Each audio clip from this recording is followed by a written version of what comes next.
Welcome to ஜமாலியன் official channel. Hi guys, எல்லாரும் எப்படி இருக்கீங்க? நல்லா இருப்பீங்கன்னு நினைக்கிறேன். நம்மளுடைய சேனலில் லாங் வீடியோ போட்டு ரொம்ப நாள் ஆச்சு. ஸோ அதுக்காக தான் இந்த வீடியோ.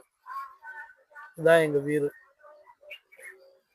ஃபுல்லாக தென்னந்தோப்பாக இருக்கும் பாருங்க. தென்னந்தோப்பில் மஞ்சள் கூடு வெயில். அப்படியே இந்த பக்கம் பார்த்தீங்கன்னா ஃபுல்லாக தென்னந்தோப்பாக தான் இருக்கும். இந்த வருஷம் மழை இல்லை, அதனால கொஞ்சம் அப்படி இருக்கு. ஸோ ரொம்ப நாள் கழிச்சு இந்த வீடியோ எதுக்கு போடுறோம்னா, நிறைய பேர்த்துக்கு வந்து பார்த்தீங்கன்னா மனசு ரொம்ப விட்டு போய் யாருமே இல்லாமல் கூட யாரும் இல்லை அப்படின்ற ஒரு ஃபீல் ஆகிட்டு இருக்கு. அப்படி இருக்கிறவங்களாம் கொஞ்சம் அப்படி எண்ணத்தை கொஞ்சம் மாற்றிக்கிங்க.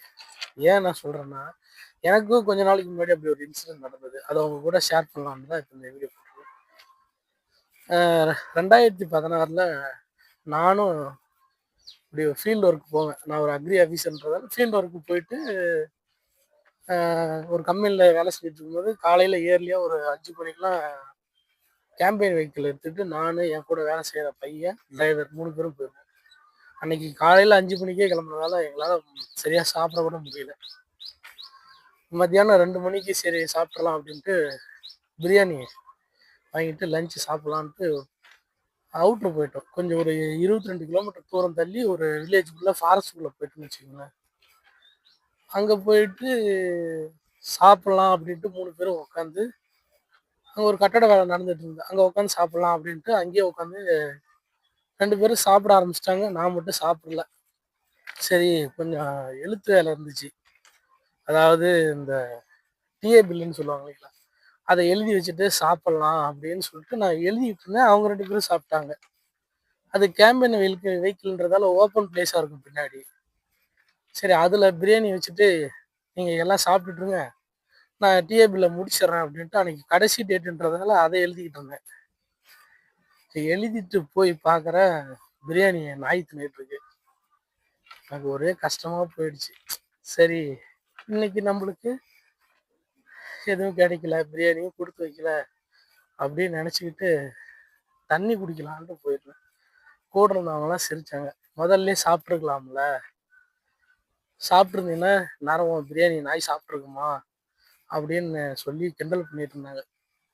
எனக்கா பசி, இந்த துக்கம் தொண்டை அடைக்குன்னு சொல்லுவாங்கல்ல, இப்போ சொல்லும் போது கூட அது மாதிரி வருது. ரொம்ப பசியில் தொண்டையை அப்படியே கவ்வுற மாதிரி வலியான வலி, கண்ணு தண்ணியும் வருது. யாருக்கிட்ட சொல்கிறதுன்னு தெரியாமல் அப்படியே யோசிச்சுட்டு இருந்தேன். இந்த பக்கத்தில் கட்டட வேலை நடக்குதுன்னு சொன்னோம் பார்த்தீங்களா, அது ஒரு கோயிலில் வேலை செஞ்சுட்டு இருந்து அப்போ தான் வந்து பூஜை போட்டிருக்காங்க. அவங்க பக்கத்தில் இருக்கிறவங்க கூப்பிட்டு, தம்பி யாராவது சாப்பாடு மிச்சம் இருக்குது சாப்பிட்றீங்களான்னு கேட்டாங்க. எனக்கு கேட்கறதுக்கு ஒரு மாதிரி கூச்சமாக இருந்துச்சு. கூட இருந்தவன் இவன் சாப்பிடல, இவனுக்கு கொடுங்க அப்படின்னு சொன்னான். எனக்கு வாங்குறதுக்கு ஒரு மாதிரி எப்படி போய் கேட்கறதுன்னு தெரியாமல் அப்படியே யோசிச்சுட்டே நின்றுட்டு இருந்தேன். அந்த அம்மா கூப்பிட்டு ஒரு வாழை இலை நிறைய பொங்க சோறு கொடுத்து கறி அள்ளி போட்டாங்க, கோழி கறி. எனக்கு அப்போதான் நினச்சேன், ஸோ ஏதோ ஒரு விதத்தில் வந்து கடவுள் இல்லைங்காம நம்மளுக்கு படி அளக்க தான் போகிறாங்க. நம்ம எதுவுமே இல்லைன்னு நினச்சி தயங்கி உக்காந்துடவும் கூடாது அப்படின்னு ஒரு நம்பிக்கை அப்போதான் வந்துச்சு. அப்போதான் நினச்சேன், ஏதோ ஒரு விதத்தில் கடவுள் உதவுவாங்க, எந்த இடத்துலையும் நம்ம நம்பிக்கை விடக்கூடாது அப்படின்னு. இந்த மாதிரி நீங்கள் ஏதாவது இழந்துட்டு நிற்கும் போது கண்டிப்பாக ஏதாவது ஒரு விதத்தில் கடவுள் உங்களுக்கு உதவுவார். ஸோ அதனால் எதை நினச்சி யோசிக்காமல் உங்களுடைய அடுத்த பயணத்தை தொடங்கிக்கிட்டே இருங்க. பாய்.